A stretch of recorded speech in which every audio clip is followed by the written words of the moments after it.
สวัสดีเจ้าปักกันแหมแล้วเนาะกับเยมีคนเมืองนะเจ้าคลิปนี้ก็เป็นตอนที่2นะเจ้าของคำว่าเป็นแปลว่ารับสภาพหรือทำหน้าที่นะเจ้า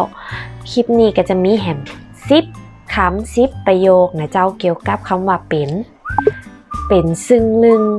แปลว่างงงันทำอะไรไม่ถูกเป็นดีแปลว่าฐานะดีเป็นดีเป็นหั่งแปลว่าฐานะดีเป็นตัวเป็นตีนแปลว่าเห็นได้ชัดเจนเป็นตินเป็นตอนแปลว่า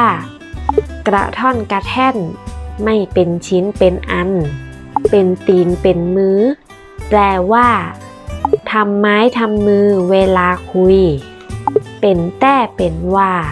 แปลว่าเอาจริงหรือจริงๆเป็นน้ำโต๊ะแปลว่าบ้ายุเป็นน้ำหูน้ำตาแปลว่าฟูมฟายเป็นบอดีเอาดีจูแปลว่าใช้การไม่ได้ก็อย่าลืมเอากำตีเย่บอกไปฝึกใจฝึกอู้กันพอนะเจ้า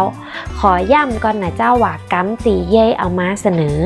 เป็นกำมาเกาบางกำเฮากะใจบางกำก็บ่ได้ใจนะเจ้าซึ่งในปัจจุบันแล้วมีหลายกำตีหายไปเนาะแทบจะบ่เคยได้ยินกันเลยแล้วสำเนียงตีเย่ใจนะเจ้าสำเนียงของคนเมืองแปรเนาะสำเนียงแต่ละตีภาคเหนือแต่ละตีก็จะบ่เหมือนกัน